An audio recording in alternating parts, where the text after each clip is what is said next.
कप्तान कदरदान पहलवान हो जाइए तैयार बॉलीवुड ट्रेल्स के लिए।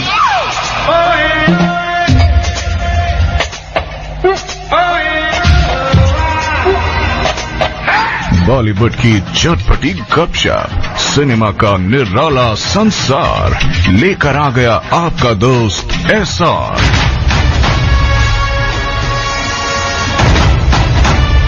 संतोष राव के साथ सुनिए बॉलीवुड ट्रेल्स।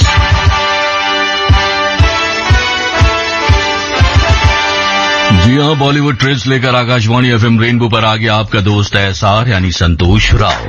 और दोस्तों, जैसा आप जानते हैं कि 12 बजे तक आपके इस पसंदीदा शो में होंगी बॉलीवुड की ढेर सारी गपशप। और हाँ, बॉलीवुड से जुड़ी एक हस्ती भी जुड़ेंगी हमारे साथ बिल्कुल live.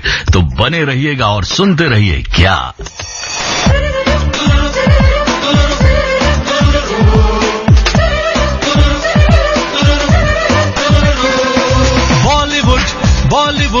Bollywood tales, Bollywood tales, Bollywood tales।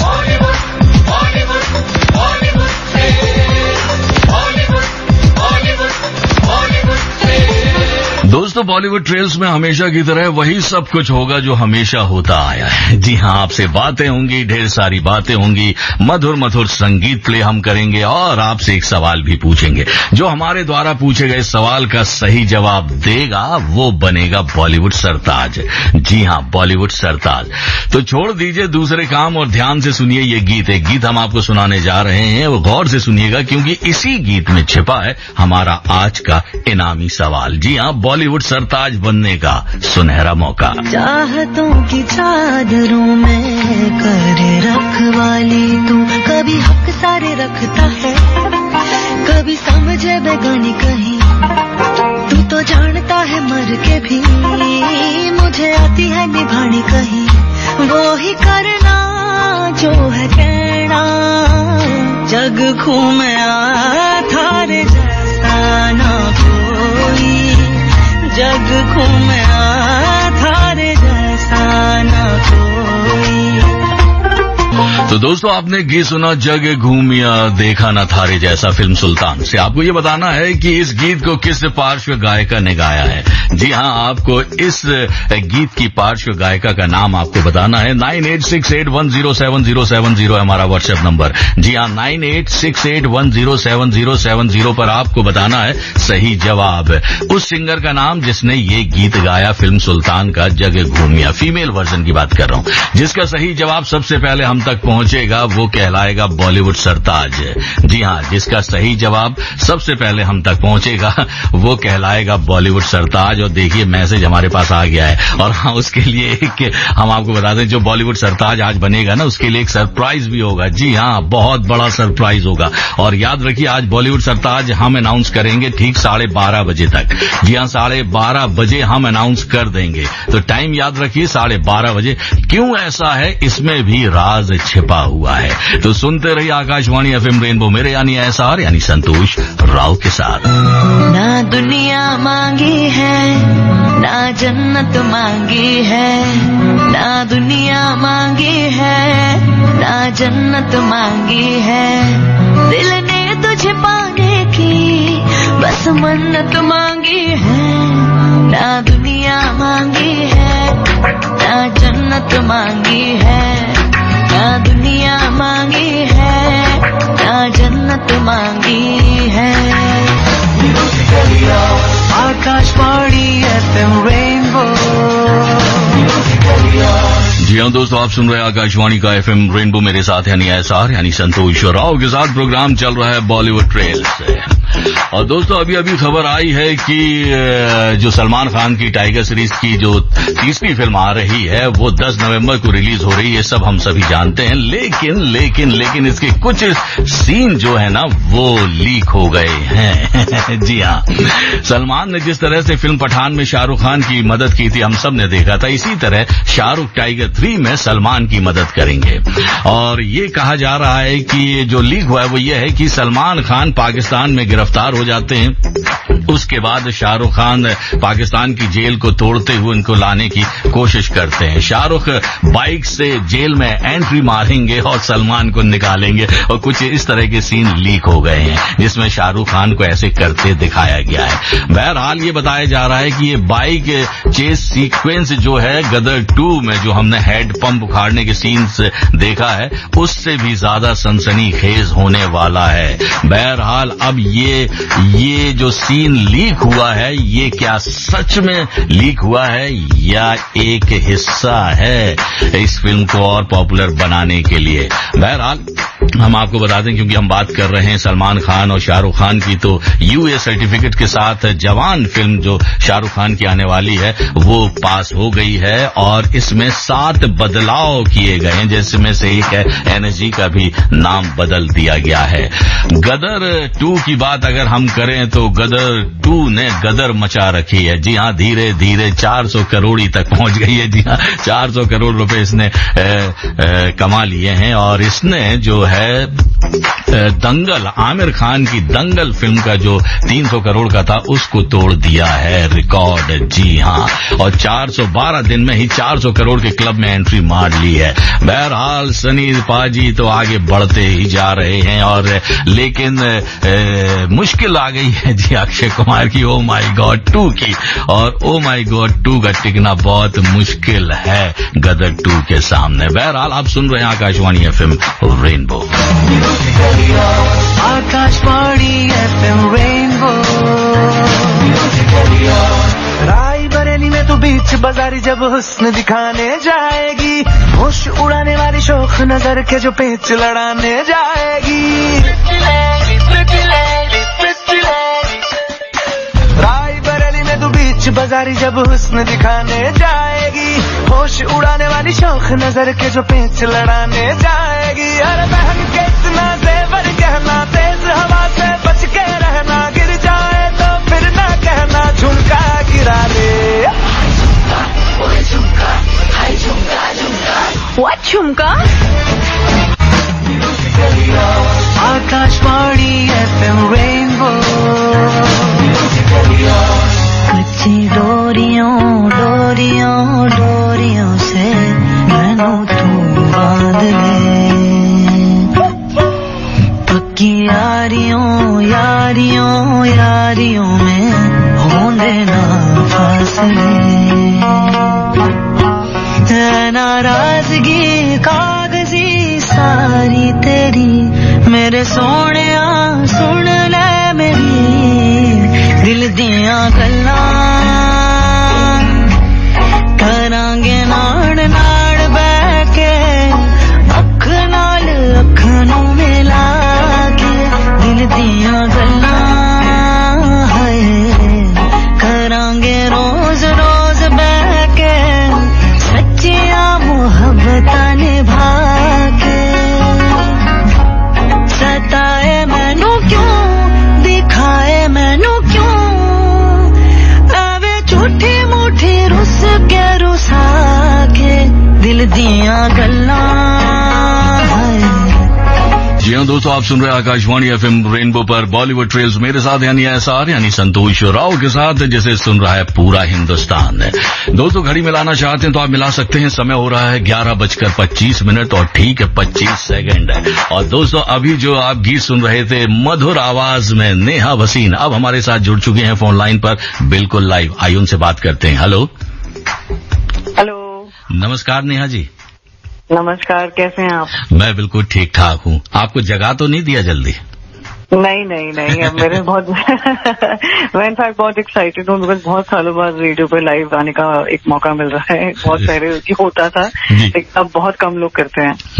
अच्छा, आपने एक से बढ़कर एक गीत गाए हैं। जब आपके गाए गीत किसी भी एफएम पर जब आप सुनती हैं तो पहला रिएक्शन क्या होता है?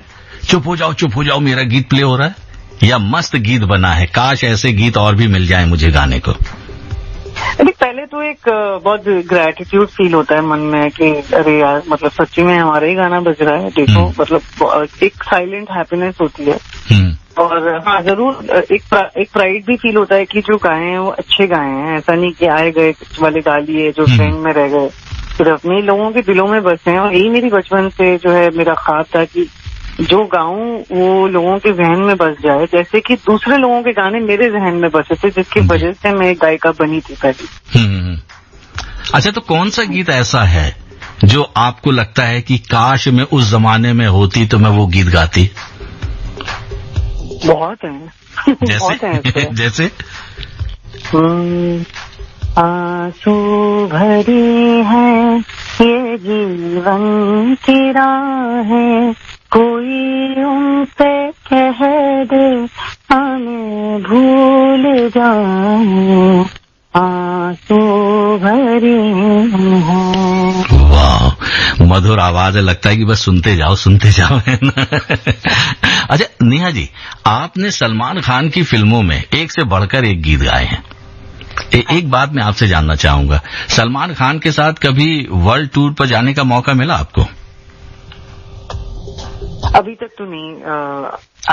मुझे मतलब मेरा ऐसे उनके साथ कुछ मतलब रिश्ता है नहीं, मतलब कि कुछ बन नहीं पाया कभी कि आई थिंक बस वो एक बाय चांस है कि मैंने उनकी फिल्मों में गाया है। और आई एम श्योर मतलब उनको मतलब वो जानते हैं मुझे, बट मतलब ऐसे कुछ कभी मेरी ऐसे कोई 1-on-1 बात नहीं हुई है उनसे, तो ऐसे कभी मिल गए कहीं पे तो हुआ है, तो बट नहीं अभी तक तो नहीं। वैसे भी मैं आपको एक बात बोलूं तो मेरा ड्रीम है कि मैं खुद का वर्ल्ड टूर करूं, मतलब ऐसा नहीं है कि मैं किसी के साथ नहीं करना चाहती हूँ, बट मैं अपना खुद का वर्ल्ड टूर करने का मेरा बहुत ड्रीम है। तो आई वुड बी हैप्पी कि मैं खुद फ्रंट लाइनर हूँ अपने शो में, तो उसमें मुझे थोड़ी ज्यादा खुशी मिलेगी। ये बात आपने कही है ना दिल्ली वालों की। क्योंकि आप दिल्ली की रहने वाली हैं, इसलिए दिल्ली वाले यही ऐसा करते हैं, अपना झंडा अपने हाथ में लेकर आगे बढ़ते हैं।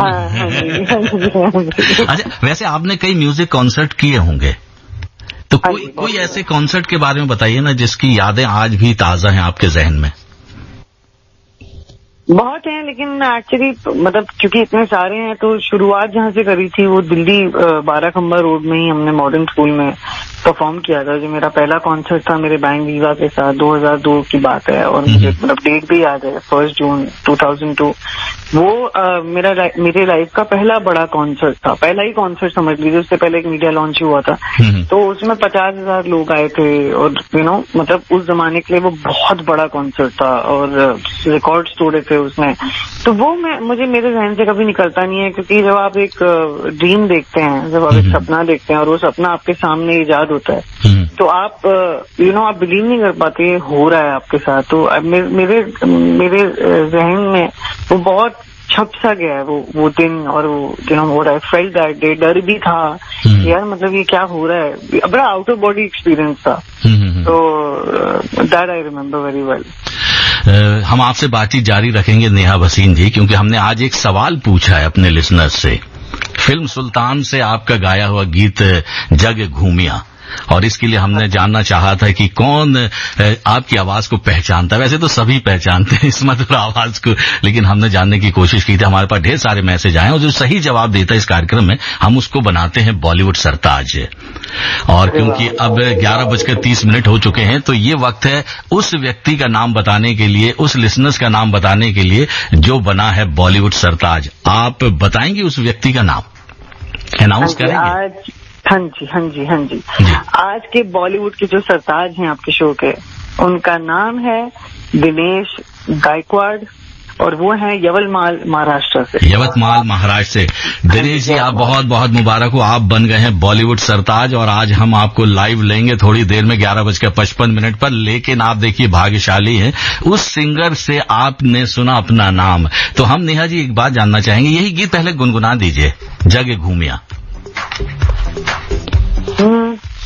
ना वो अखियाँ रूहानी कहीं, ना वो चेहरा नूरानी कहीं दिल वाली बात भी ना वो सजरी जवान कहीं, जग घूमिया थारे जैसा ना कोई, जग घूमिया थारे जैसा ना कोई, जग घूमिया थारे जैसा ना कोई, जब घूमे थार जैसा ना कोई।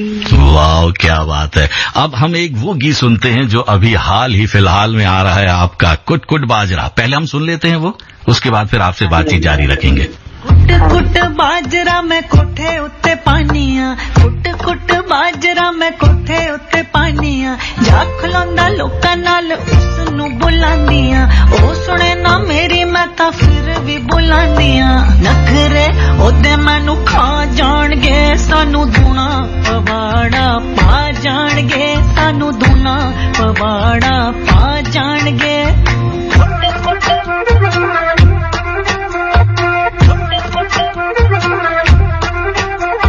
कोठे उत्ते बैठे शामी लगदे नजारे वे, कोठे उत्ते बैठे शामी लगदे नजारे वे, जो कमाए पैसे सब यारा ते उडारे वे, साड़दा है मैनू उथों करके इशारे वे, टड़ के उतर तेरे चा जाणगे, सानू दूना पवाड़ा पा जाणगे, सानू दूना पवाड़ा पा जाणगे।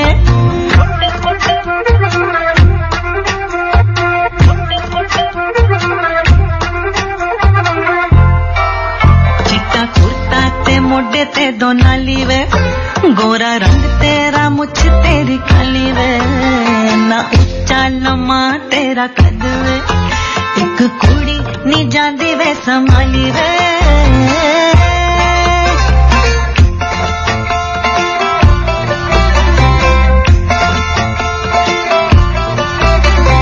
कुट कुट बाजरा मैं कोठे उत्ते पानिया, कुट कुट बाजरा मैं कोठे उत्ते पानिया, जा खलोंदा लोकां नाल उसनू बुलांदियां, ओ सुने ना मेरी मैं तां फिर भी बुलांदियां, नखरे ओदे मैनू खा जाणगे, सानू दूना पवाड़ा पा जाणगे, सानू दूना पवाड़ा पा जाणगे, सानू दूना पवाड़ा पा जाणगे, सानू दूना पवाड़ा पा जाणगे।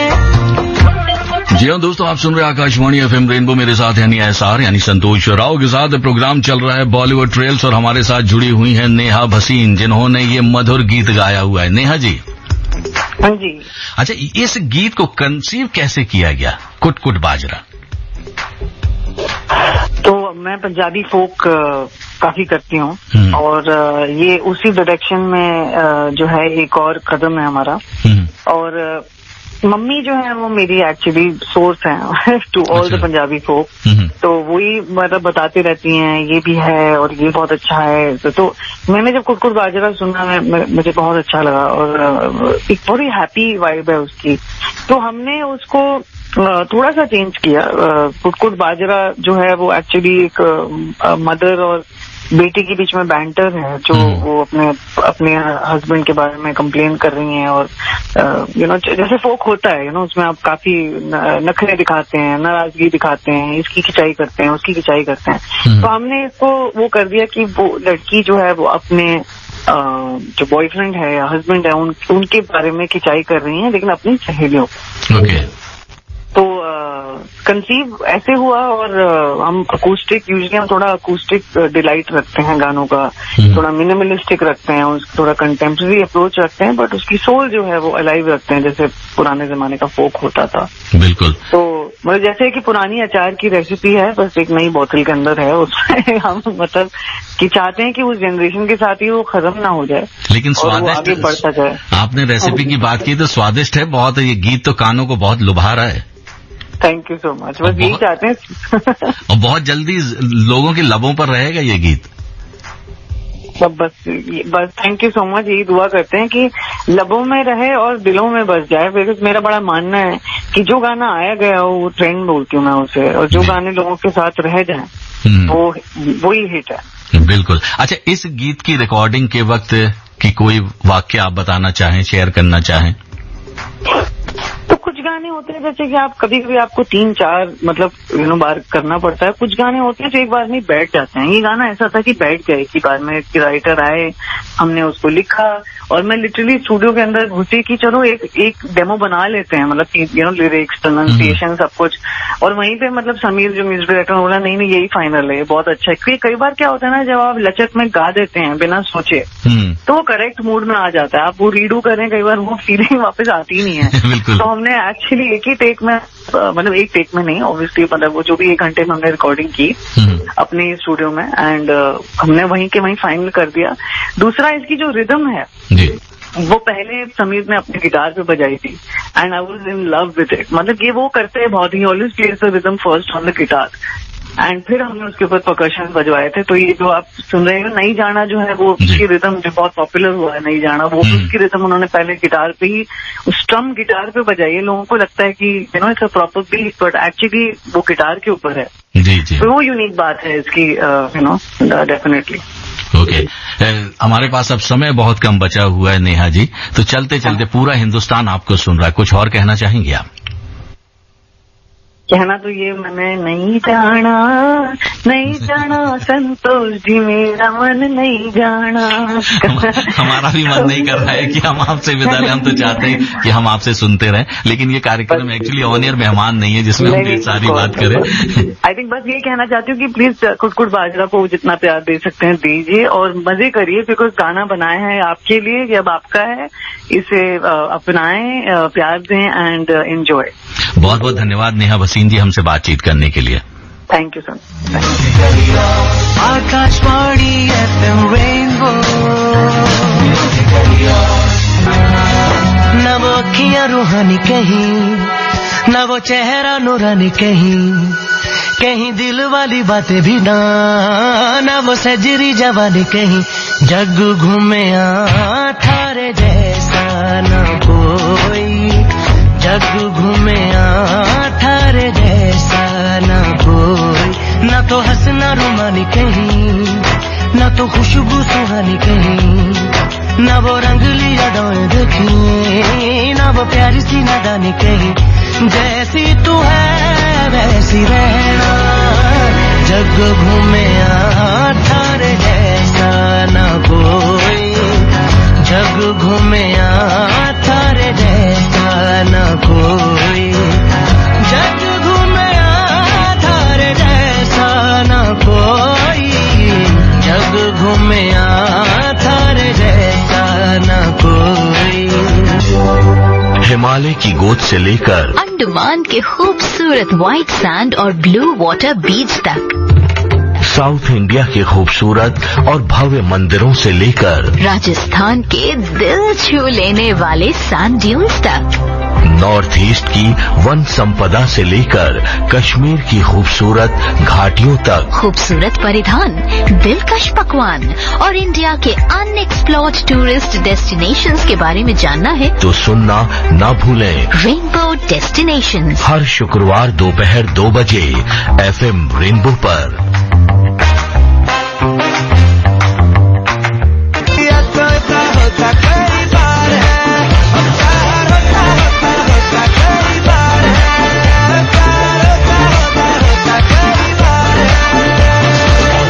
जी हाँ, बॉलीवुड में प्यार कई बार होता है, कईयों से होता है और ये होता रहता है और ये अमूमन एक आम सी बात है बॉलीवुड में होना। हम और आपको लगेगा कि अरे ये जिंदगी में ये क्या हो रहा है, किसके साथ ये क्या कितनी बार मोहब्बत करेगा, लेकिन बॉलीवुड में ऐसा होता है। बड़े पर्दे पर जो दिखाया जाता है अक्सर कई बार जिंदगी, असल जिंदगी में भी ऐसा होता है, हम देख सकते हैं। बहरहाल आप सुन रहे हैं बॉलीवुड ट्रेल्स मेरे साथ यानी SR यानी संतोष राव के साथ। समय हो रहा है 11:50 और 20 सेकंड। हमने आपसे एक सवाल पूछा था और वो सवाल था कि आपको एक गीत का मुखड़ा सुनाया था और आपसे जानने की कोशिश की थी कि इस गीत की पार्श्व गायिका कौन है। आहतों की चादरों में करे रखवाली तू, कभी हक सारे रखता है, कभी समझे बेगानी कहीं, तू तो जानता है मर के भी मुझे आती है निभानी कहीं, वो ही करना जो है कहना, जग घूमे थारे जैसा ना कोई। जी हाँ दोस्तों, हमने ये गीत आपको सुनाया था और आपसे जानने की कोशिश की थी कि इस पार्श्व गायिका का नाम क्या, और सही जवाब है नेहा भसीन। और हमारे साथ जुड़ी हुई भी थी नेहा भसीन।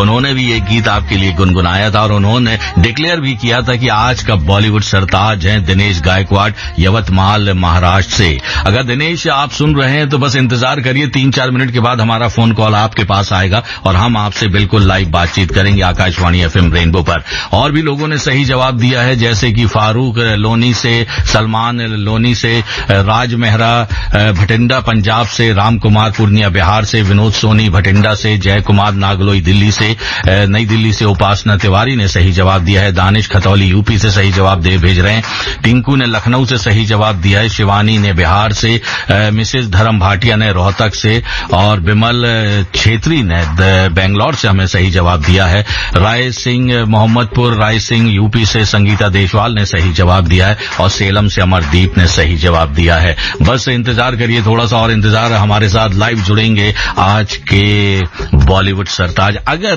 दिनेश से संपर्क नहीं होता है तो फारूक लोनी से आप तैयार रखिएगा, अपना फोन फ्री रखिएगा ताकि हम आपसे लाइव बात कर सकें। आप सुन रहे हैं आकाशवाणी एफएम रेनबो, एसआर यानी संतोष राव के साथ, और प्रोग्राम चल रहा है बॉलीवुड ट्रेल।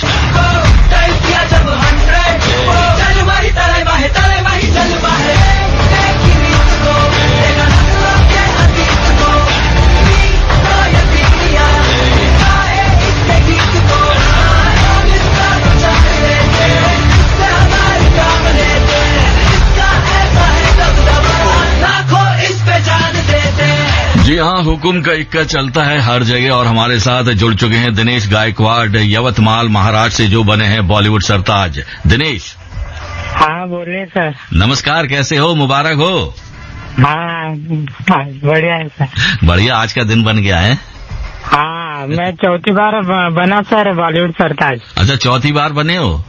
हाँ। लेकिन ये शायद पहली बार होगा जब किसी फिल्म सेलिब्रिटी ने आपका नाम लिया होगा। हाँ सर, नेहा भसीन मैम ने आपका नाम लिया, बहुत बढ़िया हो गया। नेहा भसीन के गीत सुनते हो ना सारे? हाँ सर। तो आप सुनते रहना, ठीक है, और इसी तरह एफएम रेनबो पर बने रहना, ठीक? हाँ चलो, बहुत अच्छा लगा आपसे बातचीत करके, बहुत बहुत धन्यवाद। Thank you. Thank you. दोस्तों, बस समय 4 मिनट बाकी है, लेकिन मैं भाग रहा हूं क्योंकि आपको एक राज की बात बताऊं। आपको पता ही चल गया है कि सचिन तेंदुलकर आए हुए हमारे आकाशवाणी भवन में, तो मैं चला उनसे मिलने, उनसे बातचीत करूंगा और फिर कल फिर मुलाकात होगी इसी प्रोग्राम में आपके साथ। लेकिन हाँ, 1:05 पे हम फिर हाजिर होंगे आपके साथ प्रोग्राम हेल्पलाइन लेकर। तो आप बने रहिए और सुनते रहिए आकाशवाणी एफएम रेनबो, एसआर यानी संतोष राव आपसे लेता है अभी विदा। नमस्कार।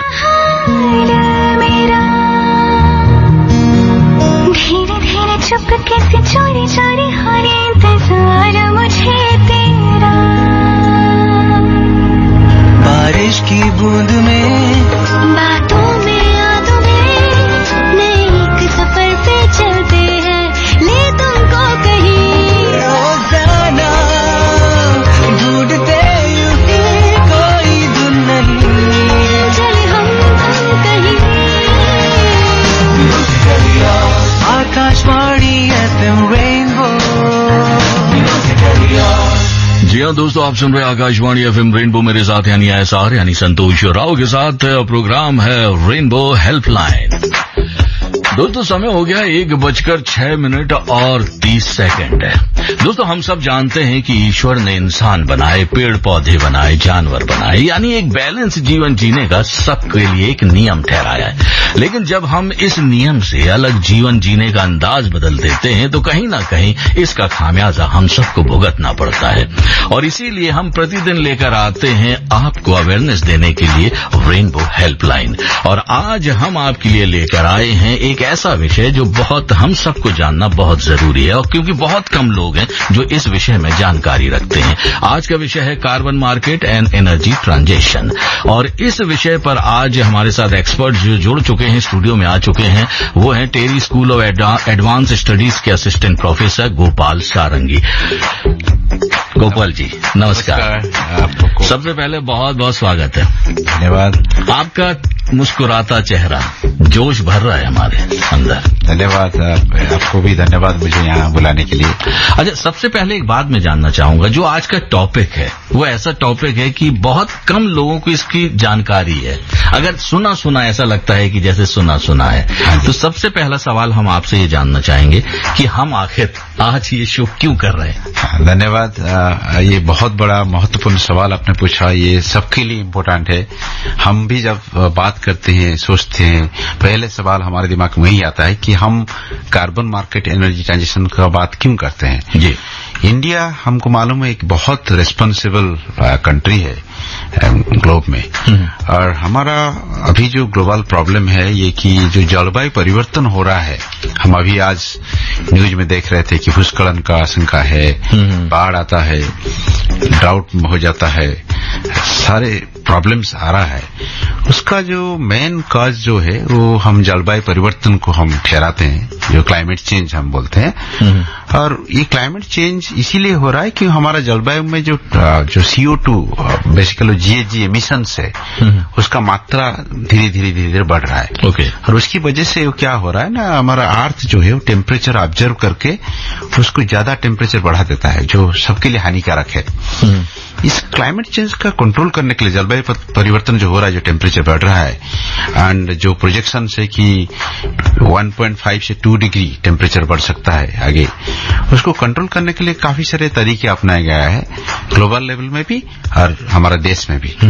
और 2 तरीके बहुत इंपॉर्टेंट है। एक है, हम उसको बोलते हैं हमारे साइंस के लैंग्वेज में क्लाइमेट मिटिगेशन बोलते हैं। इसका मतलब ये है कि आपको जो टेम्परेचर बढ़ रहा है और जो GHG एमिशंस बढ़ रहा है, उसको हम कम करना चाहिए।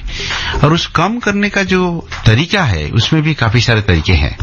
एक तरीके है कि हमारा जो एनर्जी हम कंज्यूम कर रहे हैं, काफी सारे 70% हमारा जो एनर्जी है वो कोल, आपका लिग्नाइट, इसमें से आता है। और ये एक बहुत बड़ा रीजन है कि आपका टेम्परेचर को बढ़ाने का, तो उसको हम कम करने के लिए कोशिश कर रहे हैं। ये होता है कि काफी सारे इंडस्ट्रीज में ऐसे होता है कि आपको एनर्जी यूज करना है और आपको वो कोल के सिवा क्या ऑप्शंस हो सकता है। तो कंट्री लेवल में हमने, हमारा ऑनरेबल प्राइम मिनिस्टर, अभी जो गवर्नमेंट है, पहले गवर्नमेंट भी, वो काफी सारे फोकस दे रहे थे कि हम हमारे जो एनर्जी कंपोनेंट है उसमें कोल का मात्रा कम करके रिन्यूएबल्स का मात्रा बढ़ाएं। सोलर, विंड, जिसको हम एनर्जी ट्रांजिशन बोलते हैं। एकदम क्या बोलते हैं, आम आदमी की भाषा में उसकी एनर्जी ट्रांजिशन बोलते हैं। और ये एनर्जी ट्रांजिशन में एक फायदा, तो ये मेजर फायदा हमारे लिए ये है कि हमारा जो एमिशंस बढ़ रहा है वो घट जाएगा, बिकॉज एमिशन का जो मात्रा है वो सोलर विंड में कम होता है। इसीलिए हम एमिशन को रिड्यूस करने के लिए हमारा जो मेजर तरीका है एनर्जी की जो कंजम्पशन है, हम उसको कम करना बहुत जरूरी होता है। ये है। तो हमारे दोस्तों ने सुन लिया, हमारे लिसनर ने सुन लिया होगा कि आज का जो विषय है बहुत ही सोचने वाला विषय है। और दोस्तों, अगर इस विषय से संबंधित आपके पास भी कोई सवाल है, कोई आप पूछना चाहते हैं, तो आप हमें फोन भी कर सकते हैं हमारे एक्सपर्ट्स गोपाल सारंगी जी से। 23421080, 23421082 हमारा फोन लाइन है। फिर से दोहरा देता हूं, 23421080 और 23421082। ये 2 नंबर हैं जिन पर आप कॉल करके हमसे सवाल पूछ सकते हैं और उसका जवाब हमारे आज के एक्सपर्ट गोपाल सारंगी जी देंगे, स्टूडियो में मौजूद हैं। अगर आप मैसेज के द्वारा हमसे संपर्क साधना चाहते हैं, कुछ पूछना चाहते हैं, तो 9868107070 है हमारा नंबर, 9868107070। और ये प्रोग्राम चलेगा ठीक 1:50 तक। तो आप बने रहिए और सुनते रहिए आकाशवाणी FM रेनबो।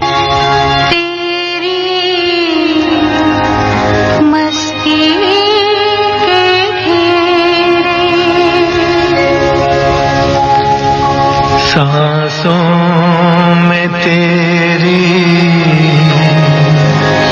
खुशबू के डेरे, बाहों में तेरी मस्ती के घेरे, मस्ती के घेरे, सांसों में तेरी खुशबू के डेरे, खुशबू के डेरे, मस्ती के घेरों में, खुशबू के घेरों में हम खोए जाते हैं। बाहों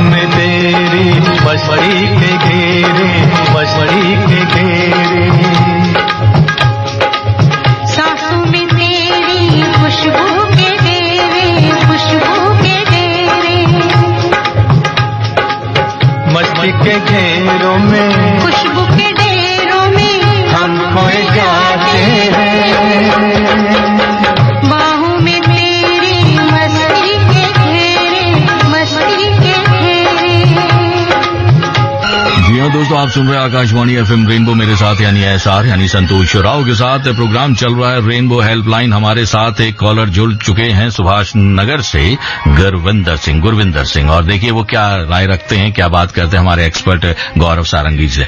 बोलिए जी। हाँ, नमस्कार सर। नमस्कार जी। हमारे गेस्ट को भी नमस्कार।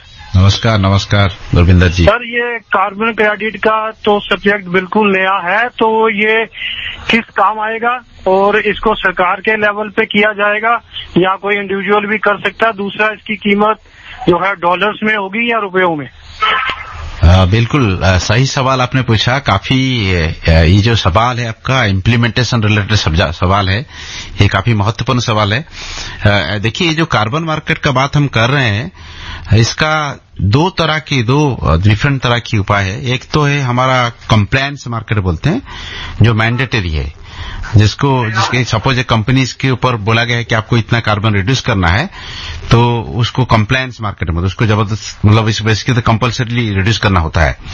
एक है वॉलंटरी मार्केट जो इंडस्ट्री के लिए है, और जो वॉलंटरी मार्केट है उसमें ये आपका मैंडेटरी नहीं है। ये बेसिकली कुछ इंडस्ट्रीज अपने आप चाहते हैं उनका जो कार्बन एमिशंस होता है इंडस्ट्री से उसको रिड्यूस करने के लिए, वो मार्केट से खरीद सकते हैं उसको, वो वॉलंटरी है। इसे ये किसी के लिए जबरदस्ती बोला नहीं कि आप इसको इतना परसेंटेज रिड्यूस करो।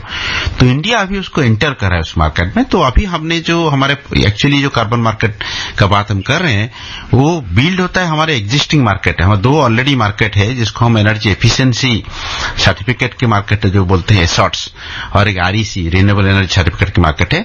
उसको हम पहले क्या करेंगे ना, उसको वॉलंटरी मार्केट के रूप में रूप देंगे पहले। तो ये हमारा सोच चल रहा है। और जिसका प्राइस का जो बात है, वो अभी जो प्राइस है वो इंटरनेशनल प्राइस है।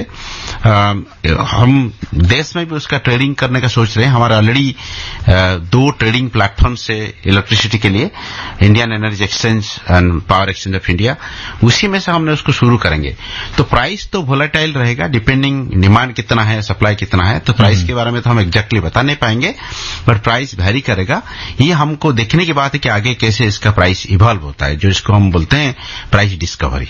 उम्मीद है कि इनको इनके सवाल का जवाब मिल गया होगा। अच्छा गोपाल जी, एक बात जानना चाहूंगा, ये कार्बन क्रेडिट आप बात कर रहे थे, ये कैसे कार्य करता है? हाँ जी sir, thank you. I think ये एक बहुत इंपॉर्टेंट सवाल जिससे सबके मन में आ रहा होगा कि ये कार्बन क्रेडिट कैसे काम करता है। इसको अगर हम थोड़ा सा इसका इतिहास जो है, हिस्ट्री देखेंगे, ये हम ग्लोबल लेवल में हमारा एक क्योटो प्रोटोकॉल हुआ था 1995 में।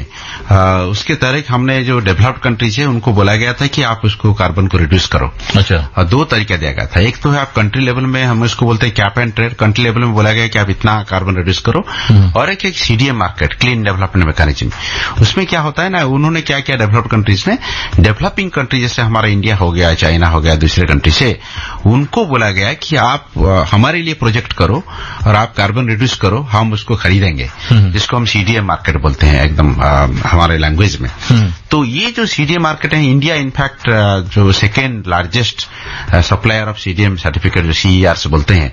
तो बेसिकली क्या होता है ना, आप एक प्रोजेक्ट सपोज लगाए, रिन्यूएबल एनर्जी प्रोजेक्ट, आपको बेंचमार्क सेट करना पड़ता है कि यस आपको इतने कार्बन रिड्यूस करना होता है। जितना आपने रिड्यूस किया उसको सर्टिफिकेट में कन्वर्ट हो जाता है, जिसको हम बोलते हैं सीईआर, सर्टिफाइड एमिशंस रिडक्शंस। उसी सर्टिफिकेट को हम डिफरेंट मार्केट में बेचते हैं। जैसा हमारा ट्रेडिंग होता है यूजुअली, ट्रेडिंग मार्केट में उसको बेचते हैं, उसका प्राइस डिस्कवरी वहीं पे होता है। इंडिया में इसको हम लेके आए हैं अभी रिसेंटली। हमारा जो, जैसे मैंने हमारे कॉलर अभी थे उनको हम रेस्पॉन्स दे रहे हैं, गुरविंदर जी, तो हमने अभी एकदम शुरुआत कर रहे हैं। तो हम इसको क्या करें, मैंडेटरी नहीं कर रहे हैं। सपोज हमारे इंडस्ट्री से, कुछ इंडस्ट्री के लिए ये बहुत आसान है कार्बन एमिशंस को रिड्यूस करने के लिए, कुछ इंडस्ट्री के लिए डिफिकल्ट है। तो उसको बैलेंस करने के लिए, ताकि ना हमारे देश के लिए टोटल कॉस्ट जो है उसको रिडक्शन कम करने के लिए हम ये मार्केट लाए हैं। हम बोले सपोज एक इंडस्ट्री के लिए इजी है, वो दूसरी इंडस्ट्री के लिए कर लेगा और उसको सर्टिफिकेट मिल जाएगा। ये सर्टिफिकेट जो कर नहीं पा रहा है वो खरीद लेगा। तो इसी हिसाब से क्या होगा, उसमें फायदा क्या है ना, जो इंडस्ट्री के लिए डिफिकल्ट है वो कम पैसे में सर्टिफिकेट को खरीद सकता है। और हमारे लिए, देश के लिए, हम कम कॉस्ट में CO2 को, इमिशन को, रिडक्शन को हम हासिल कर सकते हैं, हमारा जो गोल है। तो ये बेसिकली जो है ये रोल मार्केट, उसको हम हमारी जो इकोनॉमिक्स ऑफ क्लाइमेट चेंज में कार्बन मार्केट बोलते हैं, मार्केट मैकेनिज्म बोलते हैं। तो ये बेसिकली जो चीज है। चलिए, ये तो बात हो गई कार्बन मार्केट की। एनर्जी ट्रांजेक्शन की, ये क्यों जरूरी है? ये एनर्जी ट्रांजिशन इसीलिए जरूरी है क्योंकि हमारा जो कार्बन आता है ज्यादा तरह से वो एनर्जी कंजम्पशन से आता है। और हमारा जो एनर्जी प्रोडक्शन, एनर्जी कंजम्पशन होता है वो हमारे 70 से 75% जो है हम फसिल फ्यूल से लाते हैं। तो ये फसिल फ्यूल मेन रीजन है CO2 एमिशंस को बढ़ाने के लिए हमारा कंट्री में। तो हम जैसे हमारा लास्ट ईयर जो ग्लोबल इवेंट हुआ था, कॉन्फ्रेंस ऑफ पार्टीज इवेंट होता है, इस बार COP28 होने वाला है। COP26 में हमारे ऑनरेबल प्राइम मिनिस्टर बोले थे कि हमको कोल फेज डाउन करना है, धीरे धीरे कोल कंजम्पशन कमाना है। तो हमको एनर्जी चाहिए एक हैंड में, दूसरे हैंड में हम कोल कंजम्पशन कम करना चाहिए। तो हम क्या करेंगे, हम तो हमारा जो मिडिल रास्ता है, जो बीच में जो रास्ता है, वो हमारे लिए ये रास्ता है कि हम रिन्यूएबल्स को चूज करें। रिन्यूएबल्स में कार्बन कंटेंट जो है कम है, तो हमारा ग्रेजुअली CO2 एमिशन रिडक्शन भी हो जाएगा। तो ये हमारी एनर्जी ट्रांजिशन का पाथ है। बट एनर्जी में प्रॉब्लम ये है कि एनर्जी हम घर से भी यूज करते हैं, इंडस्ट्री भी यूज करता है, गवर्नमेंट ऑफिसेस भी यूज करता है, तो डिफरेंट लेवल में भी होता है। तो हम हर लेवल पे कोशिश कर रहे हैं कि हमारे जो कोल के ऊपर डिपेंडेंट है वो धीरे धीरे कम होके हम सोलार, विंड, इवन हाइड्रोजन अभी आ रहा है, उसकी तरफ धीरे धीरे हम आगे जाएं, ताकि ना हमारा एनर्जी रिक्वायरमेंट भी फुलफिल हो जाए और CO2 रिडक्शन भी कम हो जाए। इसी को हम एनर्जी ट्रांजिशन बोलते हैं। इसी से संबंधित एक सवाल भेजा है रघुविंदर सिंह ने सुभाष नगर से। कह रहे हैं कि कंट्रोल रिड्यूस करने में सोलर एनर्जी और ई व्हीकल कितना यूजफुल हो सकता है? बिल्कुल, सोलर एनर्जी बहुत यूजफुल है क्योंकि सोलर एक मॉड्यूलर टेक्नोलॉजी है जिसको आप छोटे साइज में भी घर के ऊपर भी लगा सकते हैं, जिसको हम सोलर PV बोलते हैं, रूफटॉप, सोलर PV रूफटॉप बोलते हैं। और बड़े साइज में हम लगा सकते हैं, बड़े मेगा पार्क भी हम कर सकते हैं। तो सोलर का बहुत भूमिका है। हमारा इनफैक्ट जो 400 गीगावाट अभी इंस्टॉल कैपेसिटी है, उसमें से 1/4 अभी रिन्यूएबल से है। सोलार, विंड, हाइड्रो इसमें से आ रहा है। तो सोलार, विंड, हाइड्रो का बहुत महत्वपूर्ण रोल है CO2 को रिड्यूस करने के लिए। और हमारे इम्पोर्टेंटली हमने लास्ट में भी एक प्रोग्राम रेनबो FM में करवाए थे कि इलेक्ट्रिक व्हीकल का क्या रोल है। तो इलेक्ट्रिक व्हीकल का बहुत बड़ा इंपॉर्टेंट रोल है ये CO2 को इमिशन रिडक्शन करने के लिए, क्योंकि हम ऑयल, गैस से जाकर हम सोलार, विंड के ऊपर डिपेंडेंट करके वो जो एनर्जी ड्रॉ कर रहे हैं उसकी यूज करके इलेक्ट्रिक व्हीकल हम रन करेंगे। तो ये बहुत, दोनों का, सोलार एनर्जी का और इलेक्ट्रिक व्हीकल का काफी महत्वपूर्ण भूमिका है CO2 को रिड्यूस करने के लिए। एक मैसेज हमारे पास आया यशपाल का, द्वारका, दिल्ली से। बिल्कुल, तो गौर से सुनिएगा। कह रहे हैं कि why these harmful emissions are called greenhouse gases? ये बहुत इम्पोर्टेंट सवाल है। ये एक्चुअली ये इसका साइंटिफिक रीजन है कि इसको ग्रीन हाउस गैसेस इसीलिए बोला जाता है क्योंकि ये जो CO2 एमिशंस है ये क्या करता है ना, अम्ब्रेला जैसा काम करता है। वो ना हमारे जो अर्थ से हीट एमिट होता है उसको ऊपर जाने नहीं देता है। तो ऑब्जर्व कर लेता है इधर, इसीलिए हमारा जो टेम्परेचर बढ़ रहा है। और ये हमारा एक प्रोसेस जो फोटोसिंथेसिस होता है उस प्रोसेस के साथ जुड़ा हुआ है। तो इसीलिए उसको हम ग्रीन बोल के वर्ड यूज करते हैं, जबकि एक्चुअली ये हार्मफुल है। ये बहुत इंटरेस्टिंग इंपॉर्टेंट सवाल है। अच्छा, एक सवाल इन्होंने और पूछा है कि मतलब क्वेश्चन रेज कर रहे हैं। बिल्कुल, कह रहे हैं कि ज्यादातर गैसेज जो होती है वो बड़ी कंट्री, डेवलप्ड कंट्री करते हैं, जैसे USA सबसे ज्यादा कर रहा है, चाइना सबसे ज्यादा कर रहा है, लेकिन वो रिड्यूस नहीं कर रहे हैं, है ना। लेकिन हम इंडिया बहुत कम, बहुत छोटा सा हम इसमें वो हो रहा है हमारे साथ, लेकिन हम ज्यादा चिंतित हो रहे हैं। क्यों? इसीलिए देखिए वो कर नहीं रहे ऐसा नहीं है। कुछ कंट्रीज है जो USA है वो पहले से ही थोड़ा सा नकारात्मक जो है नेगेटिव अप्रोच लेके रखे हुए हैं कि हम वो पहले से ही क्योटो प्रोटोकॉल से निकल गए थे। सो वो चाहते हैं, पहले धीरे धीरे चाहते हैं कि वो तो किए हैं हम। एक सवाल आता है वहां पे कि there is something called historical historical emissions. और देखा जाए डेवलप्ड कंट्रीज ने काफी एमिशन करके रखे हैं, लेकिन इंडिया एक रेस्पॉन्सिबल कंट्री है। इंडिया को देखा जाए तो इंडिया का जो एमिशन है बहुत ज्यादा नहीं है। हमारा टोटल एमिशन जो कंट्रीब्यूशन 7% है, और पर कैपिटा एमिशन भी इवन दो हमने India third emitter global emitter है, बट पर कैपिटा एमिशन हमारा काफी लो है, 1/3 ऑफ द ग्लोबल एवरेज जिसको बोलते हैं। फिर भी हम एक रिस्पॉन्सिबल कंट्री है वर्ल्ड में। हमने पहले से हमारी हिस्टोरिकली हमने कंट्री को पोज किया है कि हमारा कंट्री जो है बहुत आगे लोगों को दिग्दर्शन देता है। तो उसी हिसाब से हम एज ए रिस्पॉन्सिबल कंट्री ये सारे एक्शंस ले रहे हैं, और डेवलप्ड कंट्रीज भी ले रहे हैं। बट वो जो सवाल आया है बिल्कुल सही है, जितना उनको लेना था वो नहीं ले रहे हैं, बट धीरे धीरे प्रेशर भी उनको पर बढ़ रहा है कि उनको भी लेना चाहिए। बट ग्लोबली हमारा ऐसा कोई संस्था नहीं है जो जिनको फोर्स कर सके कि आपको लेना पड़ेगा। तो इसीलिए आप तो फोर्स नहीं कर सकते हैं। तो इसका मतलब यह नहीं कि उनको फोर्स नहीं करने का मतलब नहीं कि हम रेस्पॉन्सिबल कंट्री के हिसाब से कुछ एक्शन ना ले। लेकिन समझदारी इसी में होती है कि दूसरों को गड्ढे में गिरते हुए देख के हमें पहले समझ जाना चाहिए, संभल जाना चाहिए। और हम हिंदुस्तानी इसीलिए इसमें ज्यादा जागरूक हो रहे हैं और जागरूकता फैला रहे हैं, क्योंकि इसका नुकसान वहां पे बैठे लोगों पे, उनके नागरिकों को भी हो रहा है बहुत, और इसका खामियाजा वो भुगत रहे हैं। और इसलिए हम लोग जब हम इसकी अवेयरनेस लोगों तक फैला रहे हैं तो अच्छी बात है, ये अच्छी बात है। और हमारे लिए भी फाइनेंशियली बेनिफिशियल है। ऐसा नहीं कि ओनली हम जलवायु का परिवर्तन को रोकने में ओनली सबको तो बेनिफिट होता है, सब कंट्री को, और हमारे लिए फाइनेंशियल बेनिफिट भी आगे होगा। इसको अगर हम पहले से तैयारी करें तो हमने जो प्रॉब्लम आगे फेस करने वाला है वो फेस नहीं करेंगे, क्योंकि जो टेक्नोलॉजी जरूरत होता है, टेक्नोलॉजी को इवॉल्व करने के लिए टाइम लगता है। इसलिए हमारे लिए बहुत इंपॉर्टेंट है कि हम पहले से कदम उठाए हैं, और हमारे ऑनरेबल प्राइम मिनिस्टर ने काफी सारे एक्शन इस रिगार्डिंग लिए हैं। बहुत ग्लोबली ये काफी रिकॉग्नाइज हो जाता है। चलिए हम करेंगे आपसे और भी ढेर सारी बातें हैं, एसएमएस भी हमारे पास आ रहे हैं और फोन कॉल्स भी आ रहे हैं, उनको भी शामिल करेंगे। लेकिन अभी हम लेंगे कॉमर्शियल ब्रेक, उसके बाद फिर हाजिर होते हैं।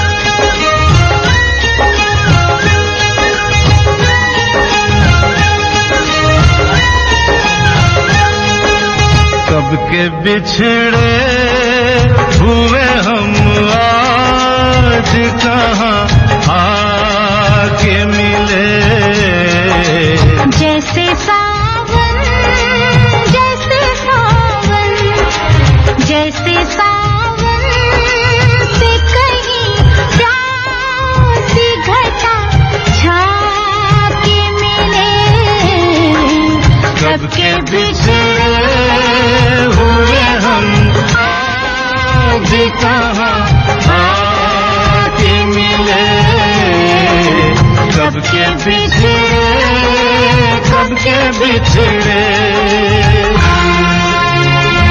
अब सुन रहे आकाशवाणी का एफएम रेनबो, मेरे साथ यानी एसआर यानी संतोष राव के साथ प्रोग्राम चल रहा है रेनबो हेल्पलाइन, जिसमें आज हम बात कर रहे हैं carbon market and energy transition की। और आज हमारे साथ हैं टेरी स्कूल ऑफ एडवांस स्टडीज के असिस्टेंट प्रोफेसर गोपाल सारंगी। और दोस्तों हमारे पास ढेर सारे मैसेज आ रहे हैं, उनको शामिल करने से पहले कि गोपाल जी एक बात मैं आपसे जानना चाहूंगा, इंडिया में किस तरह से डेवलपमेंट हो रहा है? ये काफी महत्वपूर्ण सवाल है कि इंडिया किस तरह से आगे जा रहा है इसको लेकर। मैं इंडिया के बारे में ये बोलना चाहूंगा कि जैसे जलवायु परिवर्तन को रोकने के लिए इंडिया का जो रोल है काफी महत्वपूर्ण है, और क्लाइमेट मिटिगेशन में हमारा जो ग्लोबल शेयर है CO2 एमिशंस में, GHG एमिशंस में 7% है, जब बहुत ज्यादा नहीं है।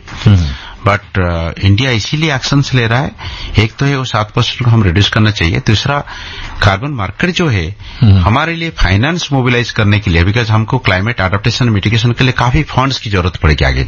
जिस तरह से हमारे ऊपर जो क्लाइमेट का असर दिख रहा है अभी, हिमाचल प्रदेश बोलिए या आपका ईस्टर्न साइड बोलिए, वेस्टर्न साइड बोलिए, हर जगह पे हम असर दिख रहे हैं, उसको रिड्यूस करने के लिए हमको काफी सारे फंड्स की जरूरत है, फाइनेंस की जरूरत है। और हमारा डोमेस्टिक साधन जो है, घरेलू साधन जो है वो इतना बहुत ज्यादा नहीं है, इसलिए कार्बन मार्केट को हम यूज कर सकते हैं।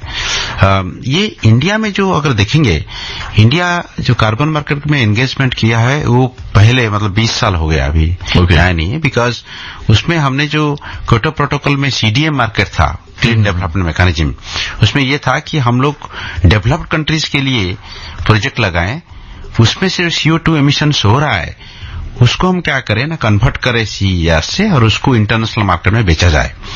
तो ये हमने India second highest countries, largest country था इनफैक्ट, इसको एक्यूर करने के लिए CDM मार्केट है। उसी का जो लर्निंग से वो हमारे लिए बहुत महत्वपूर्ण है अभी, क्योंकि हमने अभी फॉर्मली गवर्नमेंट ऑफ इंडिया ने शुरू कर रहा है कार्बन मार्केट का जो है।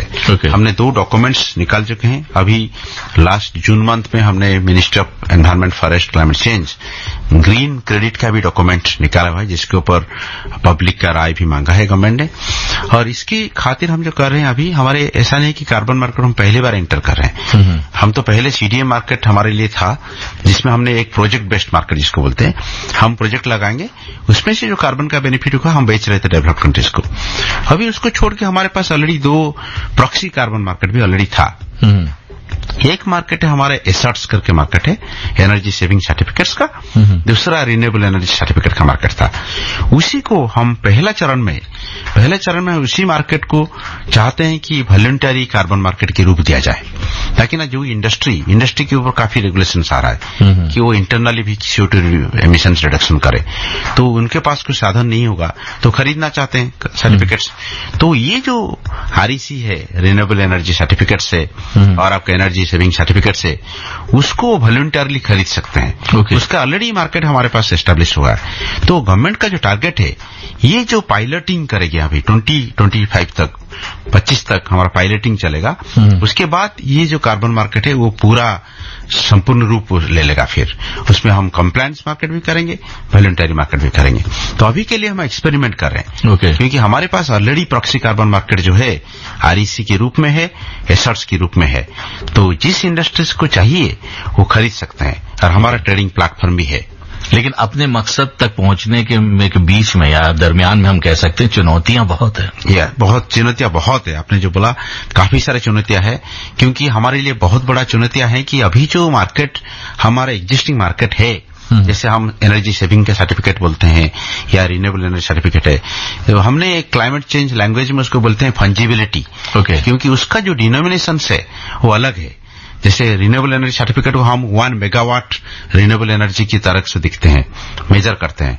सिमिलरली एनर्जी एफिशिएंसी सर्टिफिकेट को हमने 1 टन ऑफ ऑयल इक्विवेलेंट में करते हैं। बट कार्बन मार्केट जो है 1 टन ऑफ CO2 में मेजर होता है। तो हम इसको कैसे कन्वर्ट करें, एक पहला चुनौती है। दूसरा, इंडस्ट्री के लिए टारगेट कैसे सेट करें, वो दूसरा चुनौती है। तो तीसरा चुनौती ऐसे है कि रेगुलेटरी बॉडी जो है, कैसे आपको मॉनिटरिंग करना पड़ेगा। सपोज आप एक इंडस्ट्री है, मैं एक इंडस्ट्री हूं, एक इंडस्ट्री रिड्यूस किया है ना नहीं, उसको मॉनिटर करना बहुत इतना आसान नहीं है। तो हमारा उसका जो रजिस्ट्री बनाना पड़ेगा, हमको उसका ऑडिटर्स रखना पड़ेगा। तो आपने बिल्कुल सही बोला कि जिस तरह से जो चुनौती आगे आ रहा है, उसके लिए हम प्रिपेयर कर रहे हैं। इसीलिए हमने 2 साल या 2.5 साल का जो टाइम लिया हुआ है, कि इसी टाइम के अंतर्गत हमने हमारी जो चुनौती है उसके लिए प्रिपेयर करें, और उस चुनौती का जो नेगेटिव पार्ट है उसको रिड्यूस करें, ताकि ना हम बाय 2025 हमें रेडी हो जाए कार्बन मार्केट को फुल फ्लेजेड में इम्प्लीमेंट करने के लिए देश में। गोपाल जी, एक मैसेज हमारे पास आया है, वो नाम नहीं लिखा लेकिन वो जानना चाहते हैं। कह रहे हैं कि भारतीय उद्योग और सरकारी अधिकारियों के बीच कार्बन ट्रेडिंग तंत्र के बारे में जागरूकता की बहुत कमी है, उसको कैसे दूर किया जा सकता है? इसमें काफी, देखिए, ये जो मार्केट है ये बिल्कुल नया है, बट इंडस्ट्री के लिए जागृति ऑलरेडी थोड़ा बहुत है, अवेयरनेस है, क्योंकि इंडस्ट्री के लिए ये बिल्कुल नया नहीं है। मैंने जैसे बताया कि एनर्जी एफिशिएंसी सर्टिफिकेट जो है ऑलरेडी 1100 इंडस्ट्री कैटेगरीज उसमें अंतर्भुक्त है, तो उनके लिए जागरूक बिल्कुल है। बट सही सवाल है कि हमारे स्टेट लेवल में, सब नेशनल एंटिटी लेवल में हम उसको अवेयरनेस बढ़ाना चाहिए, और वो उसके लिए भी गवर्नमेंट ने काफी सारे स्टेप्स आगे ले रहा है, लेके भी रखेगा, क्योंकि ये जो चीज है स्टेट लेवल में कैपेसिटी बढ़ाने के लिए कोशिश किया जा रहा है। अभी हमारे जो ऑनरेबल फाइनेंस मिनिस्टर है, उन्होंने अभी 2 दिन पहले भी अनाउंस किया है कि जितने सारे हमारे चार्टर्ड अकाउंटेंट्स है उनको भी इसके बारे में बताया जाए, ESG के बारे में, कार्बन मार्केट के बारे में, क्योंकि ये सब रेवेन्यू मॉडल में भी अंतर्भुक्त होगा। क्योंकि कंपनी का जो प्रॉफिट है और लॉस है, ये कार्बन से कितना प्रॉफिट जनरेट हो रहा है या कितना लॉस हो रहा है वो भी पार्ट है। तो ये जो हमारे अकाउंटेंट्स है उनको भी जागरूक करने के लिए काफी कोशिश किया जा रहा है। काफी सारे संस्थाएं हैं जो इसके बारे में ट्रेनिंग दे रहे हैं रेगुलरली। तो जिनको इसके बारे में बहुत जानना चाहिए तो काफी सारे जगह पे ये सब शुरू हो रहा है। हाँ बिल्कुल। एक मैसेज हमारे पास आया विकासपुरी से, अंजलि का कह रही कार्बन क्रेडिट का मूल्य निर्धारण कैसे काम करता है? मैंने जैसे पहले बताया कार्बन क्रेडिट का जो मूल्य निर्धारण है वो मार्केट के थ्रू में होता है। तो एक्सचेंजेस है, जैसे हमने ट्रेडिंग प्लेटफॉर्म्स होता है जनरली अलग प्रोडक्ट्स के लिए, इसके लिए हमारा ट्रेडिंग प्लेटफॉर्म है। तो इसके लिए बायर्स होते हैं, जैसे मैंने बताया कि इंडस्ट्री को चाहिए CO2 इमिशन रिडक्शन करने के लिए, बट उसके लिए साधन नहीं है, उसके लिए इतना आसान नहीं है, तो वो दूसरे से खरीदेगा, बट वो दूसरे के पास तो नहीं जा सकता है, तो इसलिए प्लेटफॉर्म बनाया गया है। तो सप्लायर्स उधर भी आएंगे, बायर्स भी उधर आएंगे, तो सेलर सप्लायर से जो है सेलर्स वो बेचेंगे, बायर्स खरीदेंगे। तो बाइंग सेलिंग के ऊपर उसका मूल्य जो है वो निर्धारित होता है। तो हम एग्जैक्टली नहीं बता पाएंगे उसका वैल्यू कितना होगा, उसका मूल्य कितना होगा, वो तो ओवर टाइम इवॉल्व होगा। बट ये बिल्कुल बहुत महत्वपूर्ण सवाल है, ये दिखना पड़ेगा कि एक्चुअली बाइंग ज्यादा हो रहा है या सेलिंग ज्यादा हो रहा है। ये कभी कभी इसका भी असर आता है कि अगर बहुत ज्यादा सप्लाई हो गया तो कार्बन का प्राइस जो है कम हो जाएगा, और वो इंडस्ट्री के लिए जो इंडस्ट्री एमिशंस ज्यादा जनरेट के लिए वो अच्छा नहीं है। तो प्राइस सही रहना बहुत जरूरी है। एक मैसेज आया मयूर विहार से नरेंद्र का, कह रहे हैं कार्बन क्रेडिट और कार्बन प्रमाण पत्र के बीच क्या अंतर है? कार्बन क्रेडिट जो है, देखिए कार्बन प्रमाण पत्र का मतलब तो नहीं है, मतलब ये जो हम बोलते हैं CERs, सर्टिफाइड एमिशन रिडक्शंस। तो आप कार्बन क्रेडिट ये है कि आपने 1 टन ऑफ CO2 जो रिड्यूस करते हैं आपको 1 कार्बन क्रेडिट मिलता है, और इसको जो मेजरमेंट करते हैं उसको CERs बोलते हैं हम। अच्छा, ओके। हाँ, तो आपने एक इंडस्ट्री है, अगर उसने 1 ton of CO2 emission reduction कर रहा है तो 1 कार्बन सर्टिफिकेट मिलेगा उसको। अच्छा, और उसका प्राइस जो होगा वो मार्केट डिसाइड करेगा। तो ये बेसिकली जो अंतर है इसके बीच में। अच्छा, एक सवाल मेरे जहन में आ रहा है, क्या कंपनियां या निर्माता या ऑनर अपनी स्वयं की कटौती या ऑफसेटिंग योजनाएं स्थापित कर सकते हैं? बिल्कुल, वो एक्चुअली काफी सारे कंपनीज जो है अपने आप स्वयं CO2 इमिशन रिडक्शंस को बढ़ावा दे रहे हैं, बिकॉज वो चाहते हैं कि उधर हम इसको क्लाइमेट चेंज इकोनॉमिक्स के जो लैंग्वेज है, एनर्जी इकोनॉमिक्स का लैंग्वेज है, उसको हम बोलते हैं इंटरनल कार्बन प्राइसिंग। क्योंकि उनको लग रहा है कि उनका कंपनी से CO2 आ रहा है वो सबके लिए क्षतिकारक है, हानिकारक है, तो उनको रिड्यूस करना बहुत जरूरी है।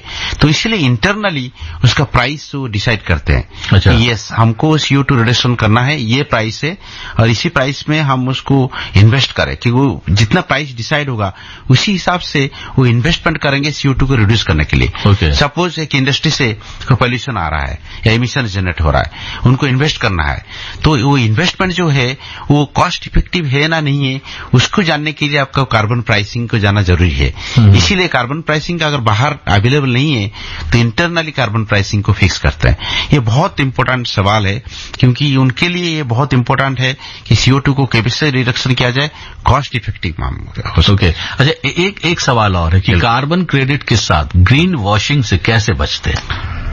यस, ये काफी इम्पोर्टेंट सवाल है, और इंडस्ट्री के लिए तो काफी महत्वपूर्ण सवाल है। तो कभी कभी क्या होता है ना, कंपनीज चाहते हैं दिखाने के लिए कि हम एक्चुअली रिडक्शन कर रहे हैं, बट कभी कभी होता नहीं है, और वो सर्टिफिकेट मिल जाता है या दिखाते हैं हमने इतना रिडक्शन कर लिया, बट एक्चुअल जो रियलाइजेशन होता है कुछ होता नहीं है ज्यादा। इसको हम ग्रीन वॉशिंग बोलते हैं। मतलब आपने सही में करवाया नहीं, बट आप दिखा रहे हैं कि आप करे हुए हैं। बट इसका जो सवाल है ये इम्पोर्टेंट है कि ये डिपेंड करता है, जो आपने पहले जो सवाल पूछा कि हम किस तरह से जो चुनौती है उसको सामना करें। एक इम्पोर्टेंट चुनौती हमारे लिए ये है कि जो रेगुलेटरी आर्किटेक्चर है हमारा, जैसे कैसे मॉनिटर करना है उसको, वो जानना बहुत बहुत इम्पोर्टेंट है। तो अगर हमने सही से उसको मॉनिटर कर पाए तो ये ग्रीन वॉशिंग का इशू हल हो सकता है। कंपनी किस तरह पार्टिसिपेट कर सकती है? कंपनीज मल्टीपल वे में पार्टिसिपेट कर सकते हैं। एक तो है जो वॉलंटरी है कि वो प्रोजेक्ट को लगाएं जहां पे वो बेंचमार्क सेट किया जाए और उस बेंचमार्क के तरीके ये बताया जाए कि इतना कार्बन रिडक्शन हो सकता है और उसको अपना जो CO2 रिक्वायरमेंट से रिडक्शन रिक्वायरमेंट उसको मीट कर सकते हैं। इंटरनली काफी सारे जैसे हमने एमिशन बोलते हैं, डिफरेंट तरह के एमिशन जो कंपनीज आता है, स्कोप 1, स्कोप 2, स्कोप 3 करके एमिशंस आता है। तो स्कोप 1, स्कोप 2 जो है वो इंटरनली है, स्कोप 1 इंटरनल है, स्कोप 2 उनका एनर्जी कंजम्पशन है। तो इंटरनली भी उन्होंने जो पॉसिबिलिटीज है उसको यूज करके CO2 रिडक्शन करके उसमें एंगेज कर सकते हैं, और वो भी एक तरीका है। ओके। तो बहुत सारे तरीका है कंपनी से एंगेज करने के लिए, अपने आप को CO2 रिडक्शन में और कार्बन मार्केट में एंगेज करने के लिए। गोपाल जी 1:41 हो गया है, तो हमारे पास समय अभी कम है, तो हम एक अभी छोटा सा कॉमर्शियल हम ब्रेक लेंगे, उसके बाद फिर हाजिर होंगे और उसके बाद करेंगे आपसे और भी ढेर सारी बातें। जिंदगी दो पल की, जिंदगी दो पल की, इंतजार कब तक हम करेंगे भला, तुम्हें प्यार कब तक ना करेंगे भला, जी हाँ, जिंदगी दो पल की, इंतजार कब तक करेंगे। बहरहाल इंतजार करने का वक्त नहीं है, क्यों सारंगी जी? बिल्कुल बिल्कुल संतोष जी, क्योंकि ऐसा माहौल बन चुका है, इस तरह का जलवायु परिवर्तन आ चुका है कि हमें सतर्क हो जाना पड़ेगा। बिल्कुल, क्योंकि अगर अभी नहीं संभले तो आने वाले वक्त में हम अपनी पीढ़ी के लिए अपने लिए क्या देंगे या क्या छोड़कर जाएंगे। बिल्कुल। अच्छा, एक सवाल है मेरा जो आज का विषय, उस पर एक पर्सनल इंडिविजुअल के लिए क्या फायदा होगा इस विषय में आगे बढ़ने के लिए या जागरूक होने के लिए? ये बहुत बहुत इम्पोर्टेंट सवाल है, बिकॉज सबके मन में यही सवाल आ रहा होगा कि ठीक है कार्बन मार्केट तो बिजनेस है, बट इंडिविजुअली के लिए क्या है, एज ए पर्सन मुझे क्या फायदा होगा या मुझे क्या लॉस होगा। इंडिविजुअल के लिए काफी सारे तरीके से ये जो देखा जा सकता है, जो कार्बन मार्केट आ रहा है, हम इसको लैंग्वेज में बोलते हैं carbon footprint. Okay. Carbon footprint का मतलब ये है कि आप और सुबह से उठें और रात में जो सोने के लिए जा रहे हैं, हमारे एक्टिविटीज को हम अगर उसका एक आकलन करें, उसका हिसाब करें, तो हमारे लिए ये इम्पोर्टेंट है कि हम कितना पानी पी रहे हैं, कहाँ से ले रहे हैं पानी, खाना किस तरह से खा रहे हैं, हर जगह पे हमारा कार्बन इन्वॉल्व है। मैं एक सिंपल एक एग्जांपल देना चाहूंगा, उदाहरण देना चाहूंगा। जैसे कि गांव में एक बंदा पानी पीता है डायरेक्ट ट्यूबवेल से, एक गिलास पानी पिया, या सिटी में एक गिलास पानी पिया, तो उसमें अंतर यह है कि आप ट्यूबवेल में गांव में जो पानी पीते हैं आप एक ही गिलास पानी पीते हैं, बट शहर में क्या होता है, टाउन में, सिटी में क्या होता है, एक गिलास पानी अगर आप फिल्टर में लेना चाहते हैं 3 गिलास पानी आप बर्बाद करते हैं। तो उसका मतलब ये है कि हम उसको कार्बन की लैंग्वेज में बोलते हैं कि कार्बन जो फुटप्रिंट है, एक बंदा देखिए पानी जो पी रहा है, शहर का बंदा ज्यादा है, गांव का बंदा में कम है, तो ये हमको रिड्यूस करना पड़ेगा। ये एक बहुत बड़ा इम्पोर्टेंट जो मुद्दा है एक इंडिविजुअल के लिए, कि मैं अपना कार्बन फुटप्रिंट को कैसे रिड्यूस करूं। सिमिलरली जैसे हम एनर्जी कंजम्पशन कर रहे हैं हाउस होल्ड लेवल में, तो हम चाहते हैं कि हम ठीक है, मैं रेस्पॉन्सिबल सिटीजन हूं, मुझे भी कार्बन जो कंटेंट उसमें है वो रिड्यूस करना पड़ेगा। इसीलिए काफी सारे एफर्ट्स भी लिया जा रहा है देश में। जैसे कुछ स्टेट से, महाराष्ट्र, उड़ीसा में जो कंपनीज इलेक्ट्रिसिटी सप्लाई करते हैं वो ऑप्शंस भी रखते हैं कि आप अगर ग्रीन इलेक्ट्रिसिटी कंज्यूम करना चाहते हैं, थोड़ा आपको प्रीमियम ज्यादा देना पड़ता है। सपोज आपको इलेक्ट्रिसिटी जो रेट है 5 रुपया पर यूनिट है, आपको बोला जाएगा कि 5 रुपया 50 पैसे एक्स्ट्रा दीजिए, 50 पैसे एक्स्ट्रा दीजिए, ताकि ना आपका जो इलेक्ट्रिसिटी है वो ग्रीन है। तो ये आपको एक अच्छा फीलिंग आता है कि मैं थोड़ा ज्यादा पैसा दे रहा हूं बट मेरा इलेक्ट्रिसिटी मैं ग्रीन से ले रहा हूं। तो ये इंडिविजुअल के लिए भी बहुत इंपॉर्टेंट है। तीसरा ये है कि आप डायरेक्टली कार्बन मार्केट में एंगेज कर सकते हैं। आप सपोज अपना इंडिविजुअल प्रोजेक्ट लगा लिया, अफॉरेस्टेशन कर दिया, पेड़ पौधे लगाया, अभी ग्रीन क्रेडिट जो आ रहा है, अभी आया है, उसने बोला है ग्रीन जो पेड़ पौधा लगाएंगे उसका जो कार्बन एमिशन रिडक्शन हो रहा है उसको आप अकाउंटिंग करके कन्वर्ट कर सकते हैं सर्टिफिकेट में, सर्टिफिकेट बेच सकते हैं मार्केट में, और वो आपके लिए फाइनेंशियली फायदेमंद रहेगा। तो काफी सारे वेज है जिसमें इंडिविजुअल एंगेज हो सकता है। और एक उदाहरण मैं देना चाहूंगा, एक एग्जांपल है कि जैसे आप कोर्सिया करके एक एफर्ट लिया गया है ग्लोबली, जिसमें जो आपका जो एरोप्लेन से जो एरो इंडस्ट्री है, उन्होंने क्या करें कि आप अगर टिकट खरीदना चाहते हैं और उसको ग्रीन टिकट खरीदना चाहते हैं तो आपको कुछ एक्स्ट्रा पैसा देना पड़ता है। ओके। लेकिन आपका जो टिकट है वो ग्रीन बन जाता है। मतलब कोशिशें जारी हैं और सहयोग हम सबको करना ही होगा। समय हमारे पास बिल्कुल नहीं बचा है, तो चलते चलते 30 सेकंड आपके पास है, क्या कहना चाहेंगे? मैं चाहता हूं सबको लिए हम ये इम्पोर्टेंट है कि इसको बारे में जाने, अवेयरनेस क्रिएट हो, और इंडिविजुअल से लेकर इंडस्ट्री से लेकर बड़े गवर्नमेंट के लिए सबके लिए ये एफर्ट लेना चाहिए कि हमारा जो कार्बन एमिशन है उसको किस तरह से हम कम कर सकते हैं। ओके। और ये उसको जानने के लिए हमारे इम्पोर्टेंट है कि हम उसको जाने क्या है ये कार्बन मार्केट। चलिए, बहुत अच्छा लगा गोपाल सारंगी जी, आप हमारे स्टूडियो में आए और आपने ढेर सारी इस विषय पर बातचीत की। बहुत बहुत धन्यवाद। थैंक यू, धन्यवाद आपको भी। तो दोस्तों, आज का रेनबो हेल्पलाइन यहीं पर समाप्त करते हैं और आपका दोस्त एसआर यानी संतोष राव लेता है आपसे विदा। लेकिन आप कहीं जाइएगा मत, बने रहिएगा आकाशवाणी एफएम रेनबो पर, क्योंकि हर घंटे हम एक नए प्रोग्राम के साथ हाजिर होते हैं। समय हो गया है 1:49 और 30 सेकंड। बने रहिए, सुनते रहिए आकाशवाणी एफएम रेनबो।